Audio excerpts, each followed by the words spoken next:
जय हिंद। तो फ्रेंड्स, एक रिक्रूटमेंट निकल कर आ रहा है BEL भारत इलेक्ट्रॉनिक्स लिमिटेड की तरफ से। अब ये जो कंपनी है ये government of India ministry of defence की एक नवरत्न कंपनी है। अब यहाँ पर जो रिक्रूटमेंट निकल कर आ रहा है मैं उसकी डिटेल्स आपको क्लियर करूँगा भाई कि कौन कौन से स्टूडेंट जो है यहाँ पर अप्लाई कर सकते हैं। ठीक है, अब आप देख सकते हो ये मैं ऑफिशियल नोटिफिकेशन पर आ गया हूँ बेल के रिक्रूटमेंट पर। अब यहाँ पर जो पोस्ट आई है फ्रेंड्स, ये इंजीनियरिंग असिस्टेंट ट्रेनिंग की पोस्ट है जिसमें 3 ईयर का डिप्लोमा आपसे मांगा गया है। भाई इसमें कोई भी एक्सपीरियंस नहीं मांगा गया है। कौन कौन से ट्रेड वाले अप्लाई कर सकते हैं? इलेक्ट्रॉनिक कम्युनिकेशन और मैकेनिकल की यहाँ पर 2 पोस्ट निकल कर आई है, जिसमें जनरल की 2 पोस्ट है, OBC की 1 पोस्ट है और SC की 1 पोस्ट है। ठीक है, टोटल को यहाँ पर जो है काउंट करके और मिलाकर जो है यहाँ पर कैटेगरी में डिवाइड किया गया है।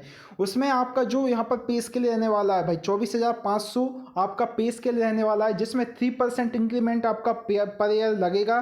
ठीक है, 24,500 यहाँ पर आपका बेसिक पे रखा गया है और यहाँ पर आपको अदर अलाउंसेस भी दिए जाएंगे as per government of India company के रूल्स के अकॉर्डिंग। और आपका जो अप्रॉक्सीमेटली CTC जो यहाँ पर सैलरी बनेगा वो 6,78,000 रुपये ईयरली आपका यहाँ पर CTC सैलरी बनेगा। ठीक है, उसके बाद भाई हम आते हैं ITI वाले स्टूडेंट के पास। यहाँ पर जो है टेक्नीशियन C की पोस्ट रहती है, हालांकि यहाँ पर टेक्नीशियन लिखा है।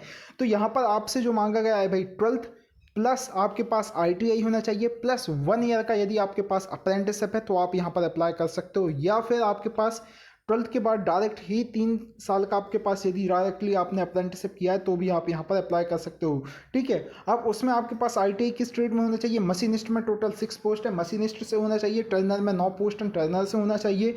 इलेक्ट्रॉनिक्स मैकेनिक में 2 पोस्ट है तो इलेक्ट्रॉनिक मैकेनिक से होना चाहिए। ठीक है, इसको कैटेगरी में भाई डिवाइड कर दिया गया है, जिसमें जनरल की 8 पोस्ट हैं, EWS की 1, OBC की 3, SC की 3 और ST की 2। अब यहाँ पर भाई आप देख सकते हो इसका जो ग्रेड पे है वो 21,500 जो है इसका ग्रेड पे रखा गया है। ठीक है, अब यहाँ पर भाई 21,500 में 3% यहाँ पर ईयर आपका जो है इंक्रीमेंट लगाया जाएगा। ठीक है, 3% इंक्रीमेंट आपका पर ईयर होगा।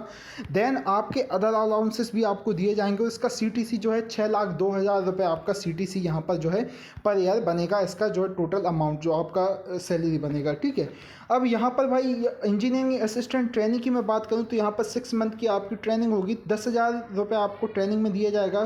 ट्रेनिंग कंप्लीट करने के बाद जो है आपका यहाँ पर ग्रेड पे चालू हो जाएगा, जिसमें अदर अलाउंस से सारा कुछ आपको दिए जाएंगे। ठीक है, इसमें भाई नेशनलिटी ओनली इंडियन होना चाहिए। एज लिमिट जो है आपकी 28 साल यहाँ पर रखी गई है, जो यहाँ पर 1 जून 2022 तक से काउंट होगी। ठीक है, अब यहाँ पर इसके भीतर आपकी जो है एज 28 साल यदि है तो आप यहाँ पर अप्लाई कर सकते हो। ठीक है, इसमें ये बताया गया है। अब एज रिलैक्सेशन की बात करूँ तो भाई यहाँ पर OBC स्टूडेंट को यहाँ पर 3 साल का, SC को 5 ईयर का 5 साल का और PWD कैंडिडेट को यहाँ पर जो है 10 साल का एज रिलैक्सेशन जो है दिया जाएगा।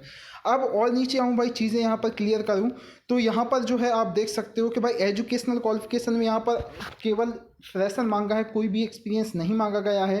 ठीक है, और यहाँ पर जो है भाई एक्सपीरियंस का नहीं लिखा गया है। Registration in Andhra Pradesh employment exchange is mandatory. ये याद रखना भाई, रोजगार कार्यालय का जो पंजीकरण रहता है वो केवल उसी स्टूडेंट के जो जहाँ पर स्टेट है, जैसे आंध्र प्रदेश वाले जो है जिनका पंजीयन अगर रोजगार कार्यालय में है वहाँ पर तो ही वो स्टूडेंट अप्लाई कर सकते हैं। मतलब इनका क्लियर कहना है कि भाई अदर स्टेट का स्टूडेंट यहाँ पर अप्लाई नहीं कर सकता, क्योंकि अदर स्टेट के स्टूडेंट का वहाँ पर जो है पंजीकरण होगा ही नहीं, वहाँ पर रजिस्ट्रेशन होगा ही नहीं। एम्प्लॉयमेंट एक्सचेंज नंबर जो आपका रोजगार कार्यालय में पंजीयन होता है वो केवल आंध्र प्रदेश वालों का ही होगा और वहीं के स्टूडेंट यहाँ पर अप्लाई कर सकते हो, तो वहाँ के स्टूडेंटों के पास इसका पंजीकरण होगा जिस तरह से आपका जो आपके स्टेट में है। ठीक है, तो इनका कहना यही है कि भाई वहीं के स्टूडेंट केवल अप्लाई कर सकते हैं, है ना। अब यहाँ पर मोड ऑफ सिलेक्शन देख लीजिए भाई, यहाँ पर जो सिलेक्शन है उसमें आपके 150 मार्क्स के यहाँ पर क्वेश्चन होंगे जिसको अलग अलग डिवाइड किया गया है। ठीक है, यहाँ पर क्या है कि नॉन टेक्निकल पार्ट जो है आपका 50 मार्क्स का होगा और टेक्निकल पार्ट आपका 100 मार्क्स का होगा आपकी ट्रेड से। ठीक है, तो वहाँ पर जो है आपका नॉन टेक्निकल में पूछेगा भाई यहाँ पर रीजनिंग, मैथ्स वगैरह, बेसिक न्यूमेरिकल जो भी है आपका जनरल नॉलेज। ठीक है, यही सब नॉन टेक्निकल में आएगा। टेक्निकल में जो है आपकी यहाँ पर ट्रेड से आपसे पूछा जाएगा, आप जिस ट्रेड से भी जो है यहाँ पर फॉर्म अप्लाई किए हों। अब यहाँ पर भाई क्वालिफाइंग बताया गया है, हालांकि यहाँ पर एक अलग मेरिट तैयार की जाएगी। अब यहाँ पर भाई इंजीनियरिंग असिस्टेंट की 10 मंथ की जो यहाँ पर 6 महीने की ट्रेनिंग रहेगी, जिसमें 10,000 रुपये दिया जाएगा, ये मैंने आपको बता दिया है। और उसके बाद जो है यहाँ पर इसकी टेक्नीशियन की जो एज लिमिट है वो यहाँ पर 28 साल रखी गई है, इसका भी मैंने बता दिया है भाई। यहाँ पर भी इंडियन सिटीजन होना चाहिए। है ना। एजुकेशनल क्वालिफिकेशन भी यहाँ पर भाई फ्रेशर है, टेक्नीशियन के लिए भी यही है भाई। टेक्नीशियन में भी आंध्र प्रदेश वाला एम्प्लॉयमेंट एक्सचेंज आपके पास होना चाहिए। और सेम भाई उनका भी है कि यहाँ पर भी आपका 150 मार्क्स का क्वेश्चन होगा। इसमें जो है आपको 50 मार्क्स नॉन टेक्निकल होगा और 100 मार्क्स का जो आपका यहाँ पर टेक्निकल होगा, है ना। अब यहाँ पर भाई आप देख सकते हो एप्लीकेशन जो फीस है आपकी वो 295 रुपये आपकी जनरल, ओबीसी और ईडब्ल्यूएस कैंडिडेट की लगने वाली है। एसटी, एससी, पीडब्ल्यूडी और एक्स सर्विसमैन की यहाँ पर कोई भी फीस नहीं लगने वाली है भाई। फीस नॉन रिफंडेबल होगी, है ना। एसबीआई कलेक्ट के माध्यम से आपको यहाँ पर पेमेंट करना होगा। क्लिक हियर टू पेमेंट, अभी पेमेंट यहाँ पर एसबीआई कलेक्ट के माध्यम से करना है। मैं ये आपको क्लियर कर देता हूँ, ठीक है। उसके बाद भाई जो है यहाँ पर किस तरह से अप्लाई करना है, तो यहाँ पर ऑनलाइन ही अप्लाई करना है आपको भाई, ऑफलाइन कोई भी फॉर्म आपको नहीं भेजना है। इसकी लिंक वीडियो के नीचे डिस्क्रिप्शन में दे दूंगा भाई, डायरेक्टली जाकर जो है आप इसके ऑफिशियल वेबसाइट्स जो अप्लाई कर लीजिएगा। यहाँ पर नो ऑब्जेक्शन सर्टिफिकेट अगर आप कहीं अदर डिपार्टमेंट में वर्क करते हैं तो इसके लिए फ्रेंड्स मांगा गया है।